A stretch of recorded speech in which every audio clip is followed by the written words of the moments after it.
श्रवण पटे यतिवरा महावाक्य जनार्दन सच्चिदानंद त्वं शरणं व्रजेश। यादवेन्द्रं दयादाता पुंडरीक्षा क्षीरसागर शयनं कमलनयनं नमस्तुते नमामि श्रीहरि। धैर्य से जिसको धारण किया जाता है, कर्णपटमों से जिनका पान किया जाता है, ऐसे सच्चिदानंद भगवान श्री यादवेंद्र सरकार को मैं नित्य ही चिंतन करता हूं, नमन करता हूं, जिनको नमन करने से मंगल आदि मंगल तो हो ही जाते हैं, साथ ही में बहुत बड़ा बल मिलता है मनुष्यों को। वाणी ब्रह्माणी करो वाणी पर नितवास, राम कथा वर्णन करूं पूर्ण कर मास। शांत स्वरूपम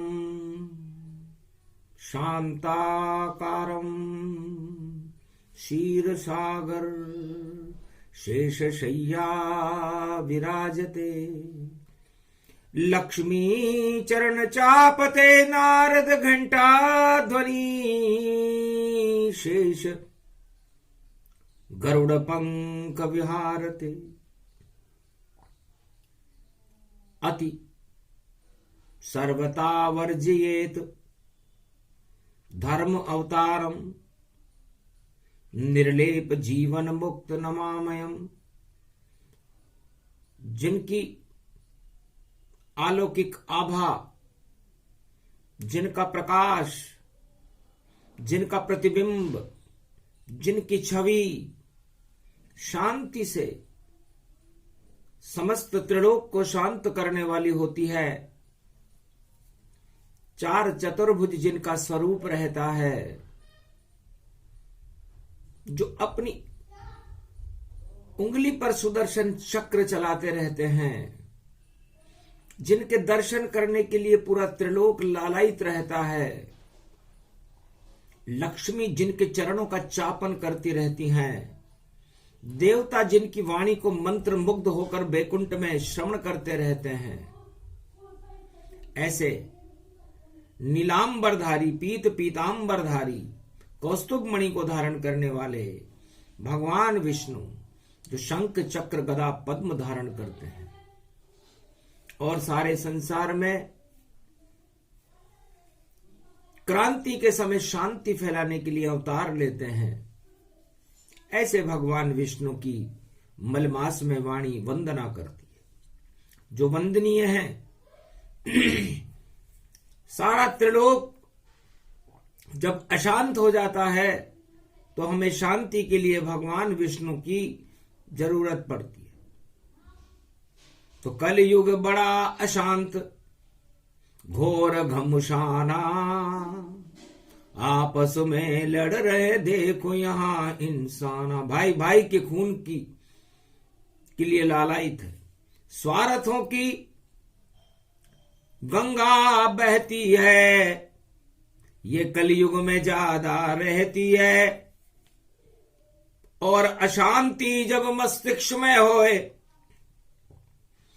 तो फिर क्रांति रहती है। शांति के लिए एक जब घड़ी चलती है, भगवान विष्णु लक्ष्मी जी से कहते हैं कि लक्ष्मी जी, जब घड़ी चलती है तो उसे शांति कब मिलती? जब दो सुइयों का मिलन होता है, माया और ब्रह्म का मिलन होता है, तब शांति मिलती है। उस समय 12 बजती है। तो 12 बजे मिले ब्रह्म और माया, तब जाकर शांति की छाया। तो दिन में 12 बजे शांति होती है, जबकि वहां पर सूर्य भगवान अपना तेजस्वी रूप प्रकट करते हैं। तो 12 बजने का मतलब होता है त्रेता युग, जब राम अधर्म की 12 बजाने के लिए इस मृत्युलोक में आ जाते हैं। सूर्य वंश में 12 कला का अवतार भगवान राम है। नारायण का ही पूर्ण अवतार है मर्यादा पुरुषोत्तम राम। और द्वापर में 12 रात में बजती है, तब शांति होती है। सारी दानवता को शांत करने के लिए भगवान कृष्ण का अवतार होता है। चंद्रवंश में 16 कल अवतार जब श्री कृष्ण बने, तो मृत्युलोक में शांति होती, ऐसे शगुन विशेष बने। तो 12 बजना जरूरी होता है। और 2:45 बजे और 9:15 बजे भी शांति होती है। तो 3 का अंक बुद्धि का होता है। बुद्धि के ऊपर जाकर के जब आदमी बुद्धि से काम करे तो उसे शांति मिलती है। और 9 का अंक गुरु का होता है। तो गुरु की शरण में जाकर भी, देव गुरु बृहस्पति या किसी भी गुरु की शरण में जाने के बाद भी शिष्य को शांति मिलती। और 6:30 बजे भी शांति मिलती है। मगर उस समय अस्ताचल हो जाता है, तो दानव गुरु शुक्राचार्य की शरण में जाने से शांति मिलती है। पाताल लोक है, तो पाताल में रहते हैं दानव। पाताल में राजा बलि रहता, और 4 युग गुजर जाते हैं जब जीवन शांतिमय रहता। तो कथा कहूं मलमास की, और 9-12 का ज्ञान, और इसमें ही है शांति। और बोले विष्णु भगवान। तो 9वां महीना, आज 18 तारीख है, कलयुग चल रहा है, पौष का महीना है, और 18 दिसंबर है। तो 8 और 1 को जोड़ने के बाद 9 बन जाता है। और 9 धनु राशि को कहते हैं। और गुरु मंगल करते हैं, क्योंकि 9 का अंक मंगल का होता है। उसके बाद कोई अंक होता ही नहीं है। फिर तो अमंगल होते हैं। 10 में तो रावण मरता है। इसलिए मंगल भवन अमंगल हारी, द्रवंशु दशरथ वज्र बिहारी। तो जितने भी इस त्रिलोक के भवनों में जब अमंगल होता है, तो मंगल करने के लिए अवतार होता है। और अंधकार छा जाता है। सारे संसार में जब पापों का अंधकार छा जाता है, उस समय सूर्य की किरण बनकर के, चंद्रमा की किरण बनकर के, प्रकाश की किरण बनकर के अवतार प्रकट हो जाता है। ऐसा सतयुग में हुआ। ऐसा कब होता है? जब शनि और गुरु अपनी चाल बदलते हैं। तो शनि 12 राशियों में जाने में 360 साल लेता है। 30 साल में एक राशि पार करता है। तो 360 पूरा एक चक्र हो जाता है। 365 वर्ष में, 365 दिन में सूर्य भगवान, ये पृथ्वी सूर्य भगवान का एक चक्कर लगाती है, और शनि सारे ब्रह्मांड का चक्कर लगाने में 360 वर्ष लेते हैं। 6 और 3 9 हो जाते हैं वहां भी, और वही गुरु की शरण में चले जाते हैं। तो जब शनि अभी कुंभ राशि में जाएंगे, मतलब 11 बज रहे, 11वीं राशि में जा रहे, लेकिन जब शनि जाए 12 राशि और मीन राशि में जावेगा, तो हो जाएगा चक्र पूरा, और फिर वह परिवर्तन युग आवेगा। तो युग परिवर्तन जब भी होता है सारे संसार में, तब हर ज्योतिषी को, हर देवताओं को, हर दानवों को देखना चाहिए कि मीन राशि में सूर्य भगवान कब जा रहे हैं। तो मीन राशि में शनि प्रवेशा 2025 में, जब जन्म कृष्ण का होए और अगस्त का महीना, तो शनि मीन में होए। तो गुरु की शरण में चले जाते हैं शनि भी अपने, और गुरु की शरण में जाते ही, और गुरु उस समय बुद्धि की शरण में रहते हैं। तो 2025 पर ले चलते हैं आपको। युग परिवर्तन का वर्ष होगा 2025। संपूर्ण कलयुग में युग परिवर्तन, और 2025 करे, और पुष्य नक्षत्र में पड़ेगी महाशिवरात्रि, तो भारत मंगल शिव शिव ही करे। तो 18 और 17 अगस्त को पुष्य नक्षत्र में 2025 में महाशिवरात्रि पड़े और जन्माष्टमी पड़े, उसके 5 दिन पहले, तो समझ लेना युग परिवर्तन प्रारंभ हुआ। सूरज भी कोई देख न पावेगा, और सूरज और चंद्रमा देखो 7 दिन के लिए छुप जावेगा। वही योग, वही समय, वही सूर्य की चाल। उस समय सूर्य सिंह राशि में रहेंगे केतु के साथ, मंगल कन्या राशि में रहेगा, गुरु मिथुन राशि में रहेंगे, शनि मीन राशि में रहेंगे, और चंद्र बुध और शुक्र कर्क राशि में रहेंगे। तब जाकर आवे भैया काल सर्प ये योग। काल सर्प योग रहेगा तो सारी सृष्टि पर काल की छाया घूमती रहेगी। ये भगवान शंकर राम जी को समुद्र के तट पर कलयुग की बात बता रहे हैं कि महाराज आप आए त्रेता, और त्रेता में राम और शिव ही रहे, और मैं गोपेश्वर बन जाऊंगा जब मथुरा में श्री कृष्ण रहे। तो अब मैं उल्टा चलूंगा, द्वापर युग में तो मैं गोपेश्वर बन करके वृंदावन में चला जाऊंगा, सेवा कुंज में नृत्य करूंगा और कृष्ण से मिल लूंगा, क्योंकि रात्रि का समय होगा।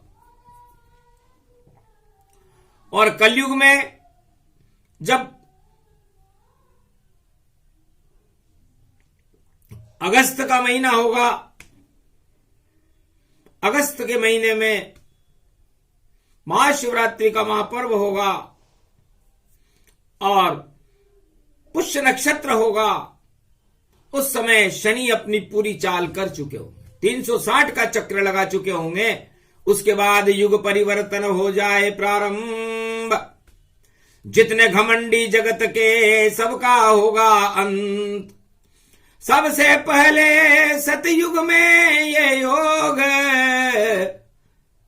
हिरणाकश के घर आया, जब राम राम प्रहलाद करे नरसिंह के अवतार प्रकट पाया।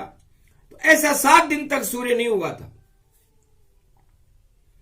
और हिरणाकश्यप मीन राशि के शनि में मारा गया था। तो मीन राशि का शनि, गुरु और शनि मिलकर के धर्म कर्म योग पैदा करते हैं। तो धर्म और कर्म, तो धर्म की बाढ़ आ जाएगी और अशुभ कर्म करने वालों का अंत आ जाएगा। तो अशुभ कर्म कौन करता था?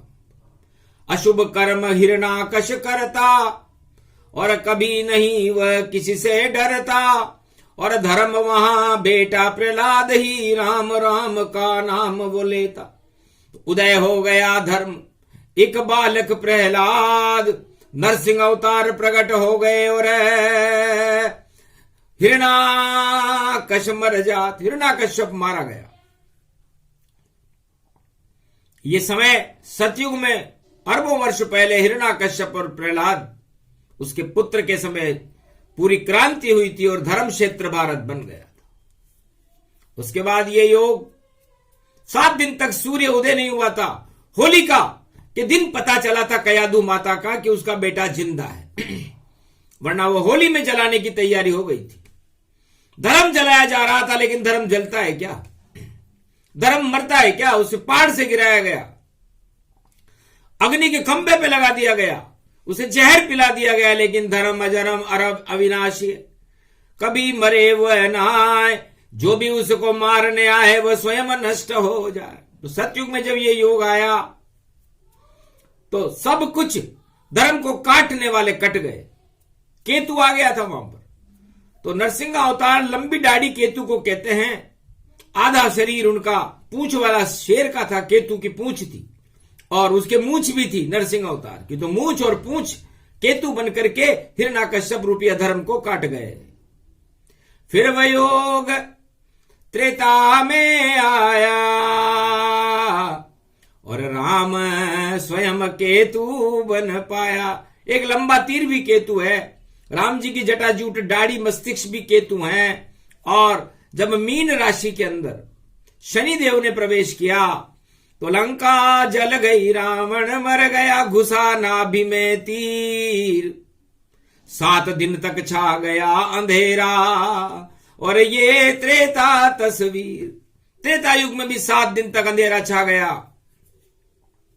सतयुग में इसके पहले जब सती अनसुईया ने पलने में झुला दिया था ब्रह्मा विष्णु महेश को, तब भी 7 दिन का अंधकार छाया था और सूरज और चंद्रमा को लोग देख नहीं सके थे। इसी तरह जब प्रहलाद और हिरण्याकश्यप का अंत हुआ था, उस समय भी लोग सूरज और चंद्रमा को देख नहीं सके थे। वो सतयुग था। उसके बाद त्रेता युग में जब लक्ष्मण जी के वीर घातनी शक्ति लगी और संजीवनी बूटी हनुमान जी को लेकर के आए, तो 7 दिन तक सूरज उदय नहीं हुआ था ताकि लक्ष्मण के प्राण बचे रहे। रघुवंश में राम जी थे, उन्होंने सूर्य को आदेश दिया कि पिताजी दादाजी जब तक मेरे भाई के प्राण ना आए, संजीवनी ना आए, तब तक आप उदय मत होना। तो उदय भी हुआ, अस्त भी हुआ, लेकिन किसी को पता न चला। वो त्रेता युग था। और महाभारत के समय में सूरज उदय न होए, विजय हो गए पांडव और वही योग वहां हो। मीन राशि में महाभारत काल में, महाभारत उठाकर देख लो, उस समय शनि मीन राशि में थे और गुरु बनकर के भगवान कृष्ण खड़े हुए थे मिथुन राशि में। मिथुन राशि भगवान कृष्ण की होती है। और महाभारत ही समाप्त हो गया, धर्म की ग्लानि समाप्त हो गई, कौरव वंश समाप्त हो गया और धर्मराज की स्थापना। और कलयुग में यह समय 2025 में होगा। संपूर्ण विश्व में प्रलय होए, ऐसी आंधी चल पावेगी। और जब होगा अगस्त जन्माष्टमी और महाशिवरात्रि, पुष्य में ये पतन पावेगी। और अगस्त का महीना 2025 शनि मीन में मिलेंगे और गुरु मिथुन के ईश। उस समय गुरु मिथुन राशि में होंगे और शनि मीन राशि में होंगे। 3-12 का संयोग होगा और चंद्रमा कर्क राशि में होंगे, शुक्र उनके साथ होगा, बुध भी कर्क राशि में होंगे।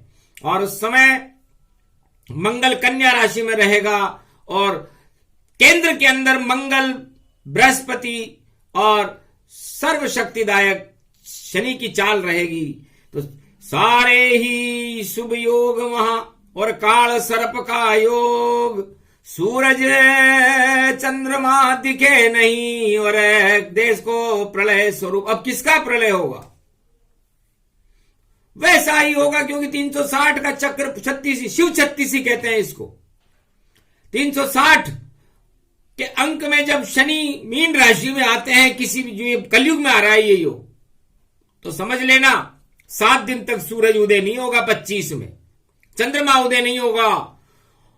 पाप की आंधियां चलने लगेंगी, उसको रोकने के लिए भगवान कृष्ण और भगवान शिव और ब्रह्मा भारत की रक्षा करने के लिए अपने आप आ जाएंगे। 2025 केतु का अंक है 27 और 9 का अंक बन जाएगा, क्योंकि 25 को जोड़ते ही 7 हो जाता है और उसमें 2000 को जोड़ोगे तो 9 हो जाता है और 9 में हनुमान जी आ जाते हैं। मंगल मंगल भवन अमंगल हारी।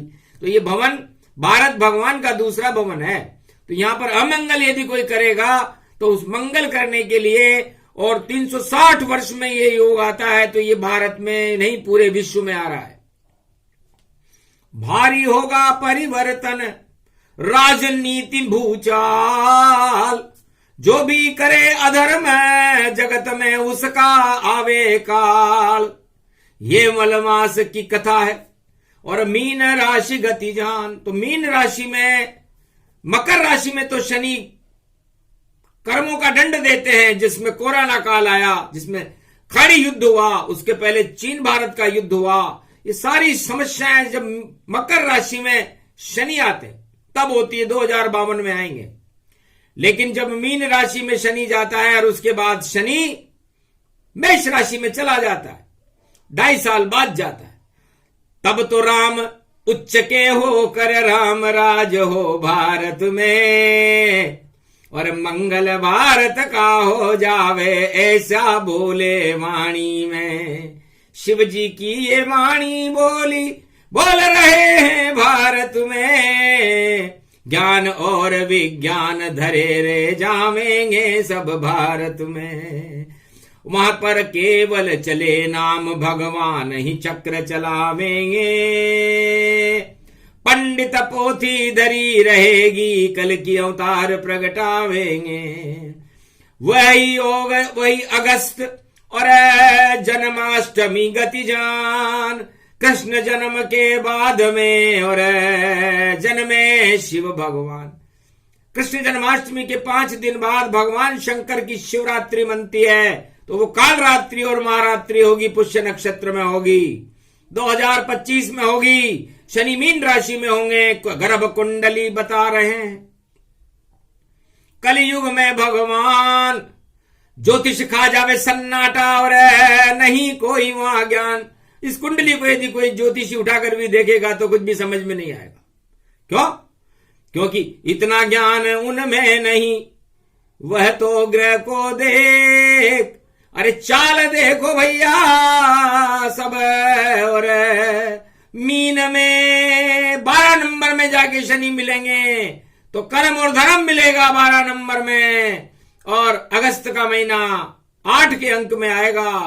तो अगस्त 8 का अंक कृष्ण भगवान का कंस का काल बनकर के आया था, तो कलयुग में भी पाप का काल बनकर के भगवान श्री कृष्ण मिथुन राशि में गुरु होगा। उस समय जगत गुरु भगवान श्री कृष्ण 10वें घर में बैठे रहेंगे उस समय, और मिथुन राशि में बैठेंगे, और मीन राशि में शनि होंगे। तो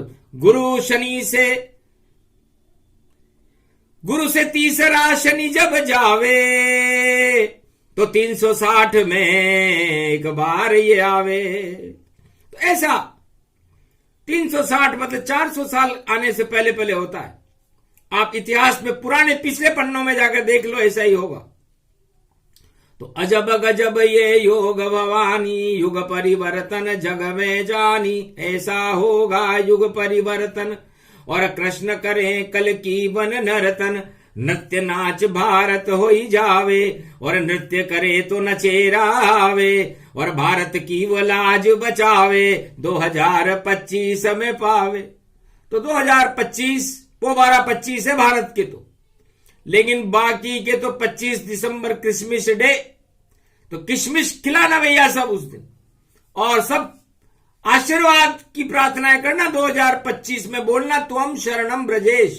सारे संसार को वाणी पहले ही बता रही है। अभी तो शनि 11 नंबर में प्रवेश करेंगे कुंभ में, मटका वो तो 18 जनवरी को मकर संक्रांति को करेंगे, लेकिन उसके बाद जब मीन में जाएंगे तो लोगों की नींद उड़ जाएगी, चैन छिने और नींद उड़े, और बजे शनि की बीन, और गुरु बजावे बांसुरी, और मंगल भारत की। तो भारत में तो मंगल होगा भैया, और भारत के दुश्मनों के यहां मंगल होगा।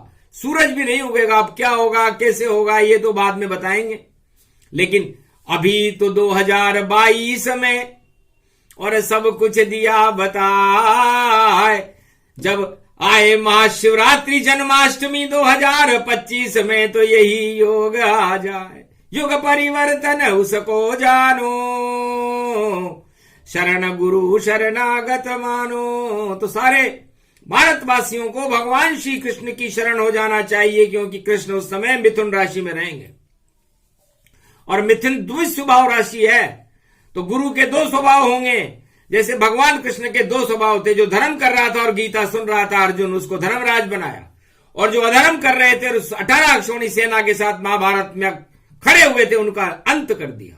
तो भगवान कृष्ण उस समय जो निर्णय लेंगे वो द्वि स्वभाव का निर्णय होगा, और उस निर्णय में अधर्म एक तरफ नष्ट हो जाएगा और धर्म की जय जयकार होगी। इसलिए है भारत के समस्त राजाओं और प्रजाओं और संपूर्ण विश्व के नागरिकों, हम आपसे निवेदन करते, आज्ञा नहीं दे रहे, आप हमारा निवेदन मानो। ये वाणी का मार्गदर्शन है, मानो तो ठीक, नहीं मानो तो ठीक।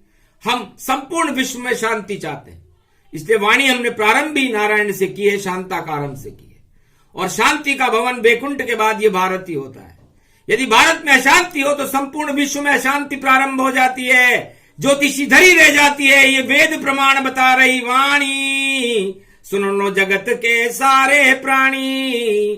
तो यदि आप अपने घरों में शांति चाहते हो, पूरे विश्व के राष्ट्राध्यक्षों, तो भारत को शांत बनाने का प्रयास करो, तब आपके यहां शांति होगी। और यदि आपने भारत को शांत बनाने का प्रयास किया तो आपके यहां क्रांति होगी। उसकी जिम्मेदारी फिर भगवान की नहीं है, इसलिए क्योंकि भगवान का भारत दूसरा भवन है। क्षीर सागर के बाद यदि भगवान कहीं नजर आते हैं अवतार लेकर के, तो वो भारत है। चारों युगों में इसका वेद प्रमाण देती है वाणी कि नरसिंह अवतार, वराह अवतार, कश्यप अवतार, मत्स्य अवतार, 52 अवतार, राम अवतार, कृष्ण अवतार और कलंकी अवतार और 24 अवतार भारत में ही हुए हैं, किसी अन्य देश में नहीं। क्यों? कि जब भवन में कोई अशांति पैदा करने आता है तो शांति प्रकट करने के लिए नारायण खुद आ जाते हैं, और वो 2025 में आकर रहेंगे। इसे 2025 की बातें करें, हम 23 और 24 को छोड़ रहे हैं, क्योंकि 23 में तो हम पुरुषोत्तम महीने में देख लेंगे, जो भारत में अशांति फैलाएगा उसे पुरुषोत्तम नष्ट कर देगा। और 24 में 24 अवतार देख लेंगे, क्योंकि 24 का अंक है। और 25 में तो हम खुद आएंगे पोबारा 25 करने भारत का। इसलिए सुना दी दिव्य वाणी, जिसे समझ न कोई पावेगा, कुंडली बता दी सारे भारत की, जगत की, इसलिए धर्म करे बच जावेगा। तो तुम शरणम ब्रजेश का और कर दो अब शुरू मंत्र, तो ईश्वर कृपा हो जावेगी, ईश्वर परम स्वतंत्र। इसलिए मल के महीने में जो मंत्रणा हो रही है वो 2023 के लिए नहीं हो रही, 24 के लिए नहीं हो रही। रामेश्वर और राम में मंत्रणा 25 के लिए हो रही है। इसलिए जब भी किसी भी युग की कुंडली उठा करके देखो, जब मीन राशि में बृहस्पति हो, उसके बाद मेष राशि में बृहस्पति हो, फिर वृष राशि में और फिर मिथुन राशि में बृहस्पति हो, और शनि महाराज मीन राशि में चले जाएं, तो फिर उनका युग परिवर्तन होता है, क्योंकि फिर वो मेष से वापस अपनी यात्रा शुरू करते हैं। इसलिए सावधान सतर्क रहो, सब भगवान का नाम जपो, छोड़ो अधर्म और माया वो, भगवान की शरण सब भारत में रहो। 4 वेद से 7 और 18 पुराण, रामायण गीता पढ़ो तब होवे कल्याण। कोई राजा बचा नहीं सकेगा आपको, केवल भगवान बचाएंगे। इसलिए आप आज से ही, मलमास से ही ये संकल्प करो कि हम जब तक 2025 की 7 दिन वाली वो रात नहीं देख लेंगे, तब तक भगवान की शरण में रहेंगे। उसके बाद जो बचेगा वो भगवान का है, जो चला गया वो अगले जन्म में बचना। इसलिए सोच समझ कर बता रही है युग परिवर्तन की वाणी, और इसको बोले नारायण सुन लो भारत के सब प्राणी।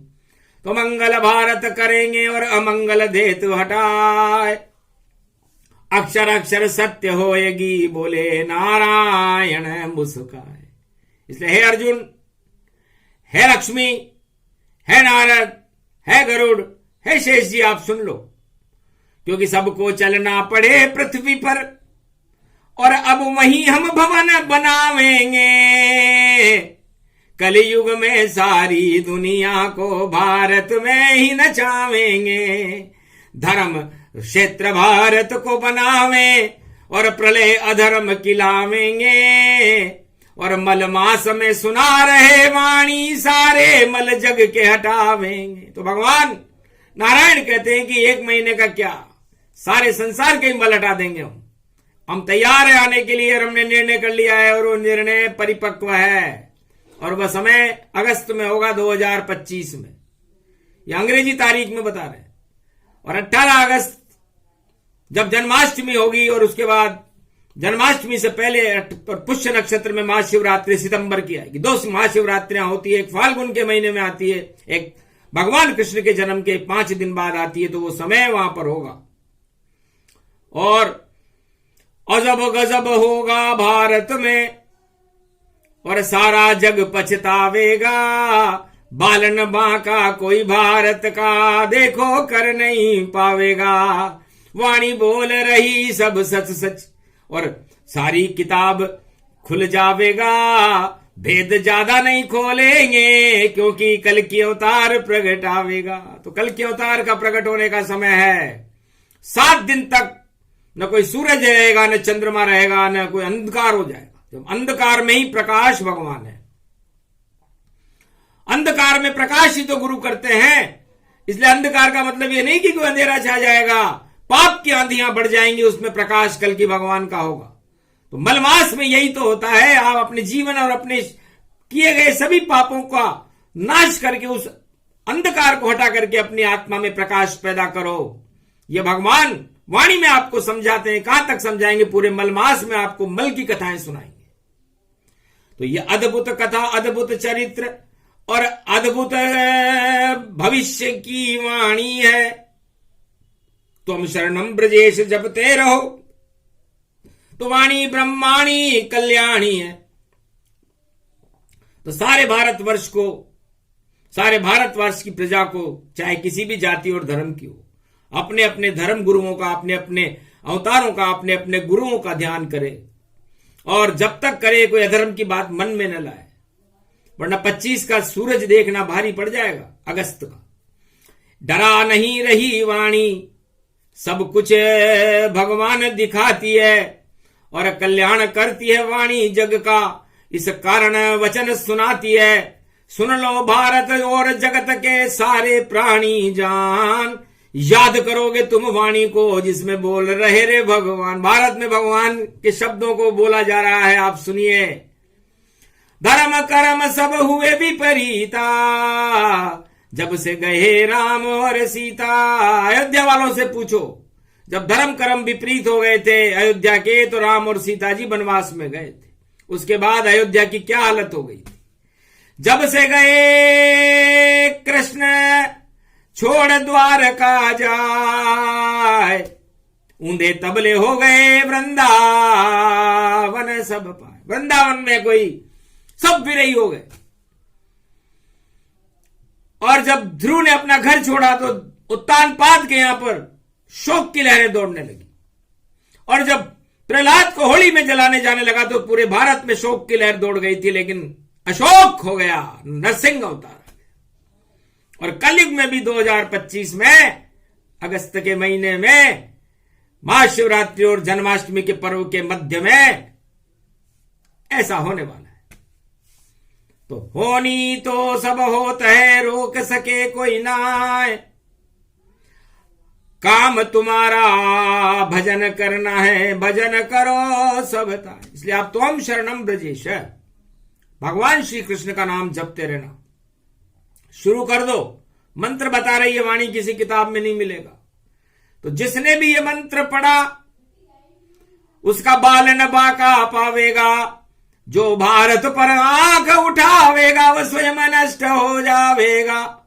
तो भारत की रक्षा करते हैं हर युग में भगवान। मीन राशि का शनि है, हंसी खेल नहीं जान।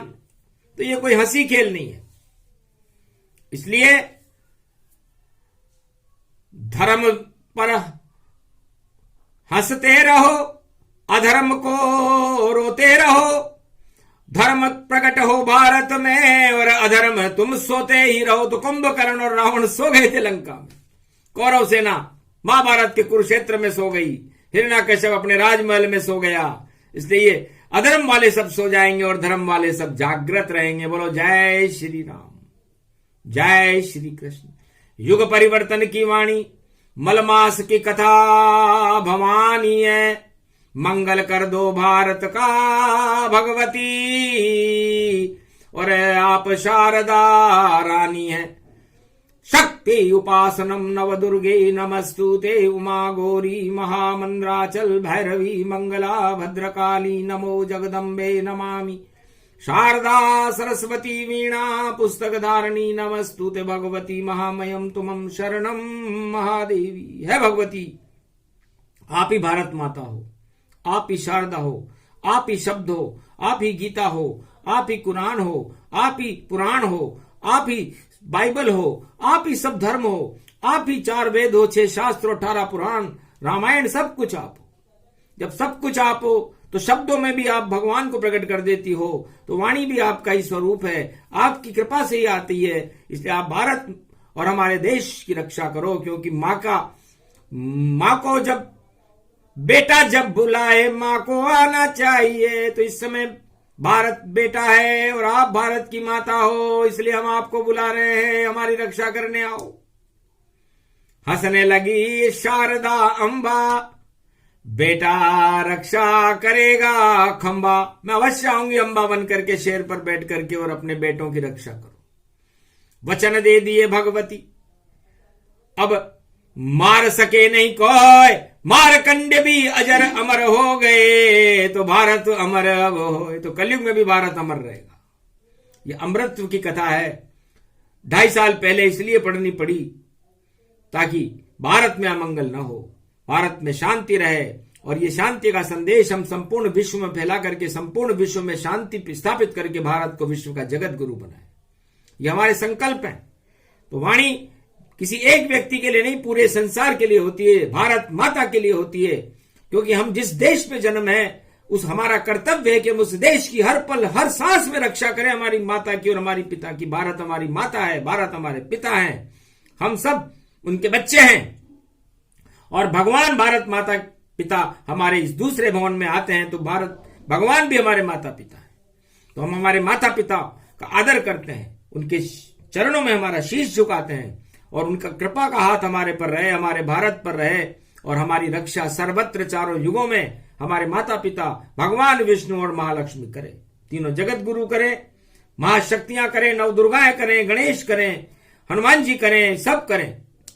हम बस यही चाहते हैं कि बालन बांका हो, युग परिवर्तन की वाणी है, पर अजर अमर ये भारत होए। तो भारत अजर अमर रहना चाहिए।